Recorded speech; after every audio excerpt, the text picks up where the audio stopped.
ஆதி என்னும் பராபரையே அன்பான மனோன்மணியே ஜோதி எனும் பஞ்சகத்தாலே சொற்பெரிய கரிமுகனே தீர்த்து நீக்கும் கந்தவளே திருத்துகின்ற குருநாதர்களே 18 சித்தர்களே பண்பான பரமசிவமே ஓதியே ஜோதிடங்கள் உரைப்பதற்கு நாத விந்து வடிவாக நல்ல துணை ஆவீரே. உலகில் உள்ள தமிழ் பேசும் அனைத்து நல் உள்ளங்களுக்கும் மற்றும் ஜோதிட சான்றோர்களுக்கும் மூத்தோர்களுக்கும் ஆர்வலர்களுக்கும் மற்றும் இந்த காணொலியை காணும் உங்களுக்கும் ஆஸ்ட்ரோராஜின் இனிய நாள் வணக்கங்கள். ஜோதிடம், வாழ்வியல், மருத்துவம், ஆன்மீகம் இந்த 4 தலைப்புகளில் தொடர் காணொளிகளாக கொடுத்து வருகிறோம். அந்த வகையில் இன்று ஜோதிடத்தில் வரக்கூடிய தமிழ் புத்தாண்டு வருட ராசி பலன்கள் சார்ந்த வகையில் இன்று 3வது ராசியான மிதுன ராசிக்குரிய பலாபலன்கள் என்று அது சார்ந்த தகவலை பார்ப்போம். இந்த மிதுன ராசி மிருகசீரிஷம் 1, 2, திருவாதிரை 1 முதல் 4 வரை மற்றும் புனர்பூசம் முதல் 3 பாதங்கள் இந்த ராசியில் அடங்கும். இந்த ராசியில் பிறந்தவர்களுக்கு இயல்பாகவே கணிதமும் கணிதத்துவமும் மற்றும் கலாரசனையும் ஆழ்ந்த ஈடுபாடும் அக்கறையும் காற்று ராசியில் முதல் ராசியான இந்த ராசி ஒரு அற்புதமான ராசி. இந்த ராசியில் இருக்கும் திருவாதிரை நட்சத்திரமும் செவ்வாயினுடைய நட்சத்திரமும் குருவனுடைய நட்சத்திரமும் வெளியூர், வெளிநாடு, வெளிப்பிரதேசம், புதிய மனிதர்களுக்கு நடுவில் வேலை செய்து பிழைக்கக்கூடிய தன்மை என்பது இயல்பாக இவர்களுக்கு தரமாக அமைந்துவிடும். இப்படி நல்ல நிலையில் லக்னாதிபதி இருக்கும் பட்சத்தில் அதனுடைய சுகத்தை முழுமையாக அனுபவிக்க தகுதியுள்ள ஜாதகராக இருப்பார். லக்னாதிபதி பலம் குறைந்திருந்தால் இவர்களுடைய பலனை, இவர்களுடைய உழைப்பை அடுத்தவர்கள் சந்தோஷமாக அனுபவித்து வாழ்வார்கள். இதுதான் நடைமுறை இயல்பு. அதற்கடுத்து வரக்கூடிய தமிழ் புத்தாண்டு பராபவ ஆண்டு. இந்த ஆண்டில் உங்களுடைய நிம்மதியை கெடுத்து பொருளாதாரத்தில் ஏற்ற இறக்கத்தை கொடுத்து உறவுகளிடம் கசப்பை தந்து கொண்டிருந்த ஜென்மகுரு வரக்கூடிய ஜூன் மாதத்தில் உங்கள் ராசியை விட்டு 2வது இடத்துக்கு செல்கிறார். பொருளாதாரம், உறவு, உடல்நலம், வாழ்க்கை, தொழில் சம்பந்தப்பட்ட அனைத்து வித சிறப்பான விஷயங்களையும் ஒரு மாற்றத்தை தரப்போகிறார். அந்த மாற்றம் உங்களுக்கு பிடித்தமானதாகவும் சந்தோஷத்தை தரக்கூடியதாகவும் பொருளாதார வளர்ச்சிக்கு உகந்ததாக அமையும் என்பதை மாற்ற கருத்தில்லை. அதற்கு அடுத்து சனி இயல்பாகவே தற்போது 10ஆம் இடத்தில் இருக்கிறார். அடுத்த வருடமும் 10ஆம் இடத்தில் தான் இருக்கப் போகிறார். ஆக 10இல் சனி இருப்பது என்பது சால சிறந்தது. காரணம் என்னவென்றால் 3, 6, 10, 11ஆம் இடங்களில் சூரியன், சனி, செவ்வாய், ராகு, கேது இருக்கும் பட்சத்தில் அவர்களுடைய தசாபுத்தியாக இருக்கும் பட்சத்தில் இவர்கள் மிகச்சிறந்த வளர்ச்சியை தருவார்கள் என்பது நடைமுறையில் பார்க்க முடிகிறது. ஆக உங்களுடைய ஜாதகத்தில் குரு திசை சனி புத்தியோ, சனி திசை குரு புத்தியோ இருக்கும் பட்சத்தில் ஒரு இடமாற்றத்தை தந்து மிகப்பெரிய வளர்ச்சியையும் செல்வத்தையும் செல்வாக்கையும் அள்ளித்தரக்கூடிய யோகம் அமைந்து விடுகிறது. அதே சமயத்தில் இதுவரையில் வேலை இல்லாதவர்கள், ஜீவனத்தில் ஏற்ற இறக்கம் உள்ளவர்கள் அனைவரும் ஜீவனத்தில் தரமான ஏற்றத்தை காண்பார்கள். புதிதாக பணிகளில் சேர்ந்து அதன் மூலம் உங்களுடைய அடுத்த கட்ட வளர்ச்சிக்கான பொருளாதார அஸ்திவாரத்தை போடக்கூடிய அற்புதமான காலம் என்றால் அது மிகையாகாது. அடுத்து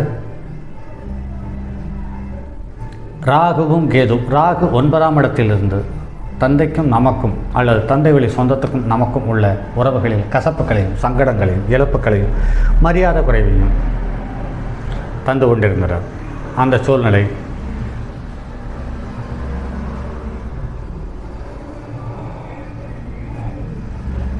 கிட்டத்தட்ட இன்னும் 12 பாகையை கடக்க இருக்கிறது.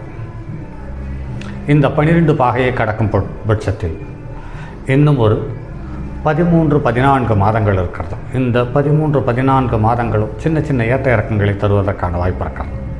அதற்கு பிறகு ராகு அந்த தொல்லையிலிருந்து விடுபட போகிறார். அடுத்து ராகுவனுடைய தசா புத்தியோ அந்தரமோ நடக்கும் பட்சத்தில் இதில் கொஞ்சம் கவனத்தை செலுத்துங்கள். அப்படி இல்லை என்றால் கவனத்தை செலுத்த வேண்டிய அவசியமில்லை. 3இல் இருக்கக்கூடிய கேது தன்னுடைய சுய நட்சத்திரத்தில் பயணிக்கப் போகிறார். புதிதாக கடன் வரப்போகிறது. அது இளைய சகோதர வகையிடமிருந்து, சித்தப்பா சின்னம்மா வகையிடமிருந்து கடன் வரப்போகிறது. அதே சமயத்தில் உறவுகளிடம் சின்ன சின்ன கசப்பை தருகிறது. அதே சமயத்தில் ஜென்மகுருவில் பயந்து கொண்டு இருந்த அல்லது தைரியத்தை இழந்த மனங்கள் குரு 2ஆம் இடத்துக்கு வந்தவுடன் தைரியம் தானாக வளரப்போகிறது. அல்லது பழைய தைரியங்கள் அப்படியே எட்டி பார்க்கும் மனதிற்குள். ஆக புது முயற்சிகளுக்கு உகந்த காலம், புது உறவுகளுக்காக உகந்த காலம், அதே மாதிரி புது தொழிலுக்கு உகந்த காலம். வேலையில்லாத மாணவர்கள், வேலையில்லாத நபர்கள், வேலையை இழந்த நபர்கள் அனைவரும் அடுத்த கட்ட வளர்ச்சியையும் நிலையையும் எட்டப்போகிறார்கள் என்பதில் மாற்று கருத்தில்லை. ஆக வரக்கூடிய ராகு கேது பயிற்சி, சனி பயிற்சி, குரு பயிற்சி, இந்த 4 பயிற்சிகளும் மிதுன லக்ன மிதுன ராசிக்காரர்களுக்கு ஒரு அற்புதமான யோகத்தை தரக்கூடிய காலமாக அமைகிறது என்பதில் மாற்று கருத்தில்லை. இதில் மாணவர்களுக்கு என்று பார்க்கும் பொழுது அடிப்படை கல்வி அவர்களுக்கு சிறப்பாக இருக்கும். அடுத்தது நடுநிலை கல்வியும் சிறப்பாக இருக்கும். உயர்நிலை கல்வி வெளிநாட்டில் இருப்பவர்களுக்கு சிறப்பாக இருக்கும். உள்நாட்டில் இருப்பவர்களுக்கு சின்ன சின்ன ஏற்ற இறக்கங்களை தரக்கூடியது. அடுத்து முனைவர் பட்டம் மற்றும் மருத்துவர் பட்டம் பெறக்கூடிய கல்வியில் இருப்பவர்களுக்கு அமோகமான வளர்ச்சியை தருவதற்கான வாய்ப்பு இருக்கிறது. உடல்நலம் என்று பார்க்கும் பொழுது இதுவரையில் இருந்த சின்ன சின்ன தொந்தரவுகள், குறிப்பாக தோள்பட்டை சம்பந்தப்பட்டது, தலை சம்பந்தப்பட்டது, கழுத்து சம்பந்தப்பட்டது மற்றும் கைகள் சம்பந்தப்பட்ட தொந்தரவுகளிலிருந்து கொஞ்சம் கொஞ்சமாக வெளியேறப் போகிறீர்கள் என்பதை கவனத்தில் கொள்ளுங்கள். அடுத்து வரக்கூடிய குரு தன்னுடைய சொந்த நட்சத்திரத்திலேயும் உச்சம் பெறக்கூடிய வீட்டில் அடியெடுத்து வைப்பதால் விருச்சிக லக்கணத்துக்காரர்கள், விருச்சிக ராசிக்காரர்கள், மீன லக்கணத்துக்காரர்கள், மீன ராசிக்காரர்கள், மகர லக்கணத்துக்காரர்கள், மகர ராசிக்காரர்கள் ஒரு அபரிமிதமான ஏற்றத்தை பெறுவதற்கான வாய்ப்பு இருக்கிறது. அது இந்த 6, 9, 11 இடங்கள் உங்களுக்கு அற்புதமான யோகத்தை தருகிறது என்பதில் மாற்று கருத்தில்லை. ஆக வரக்கூடிய பராபவ ஆண்டு, தமிழ் புத்தாண்டு ஆண்டு ராசி பலன் என்பது உங்களுக்கு இதுவரையில் இல்லாத ஒரு புது உத்வேகத்தையும் ஒரு சந்தோஷத்தையும் தரும் என்பதில் மாற்று கருத்தில்லை. சரி நண்பர்களே, மற்றும் அடுத்தது ஒரு பதிவில் சந்திப்போம். அதுவரை உங்களிடமிருந்து விடைபெறுவது உங்கள் அன்பு நண்பன் எம் ராஜரத்தினம். என்னுடைய அலைபேசி எண் 9789729999 மற்றும் ஒரு எண் 9791399649.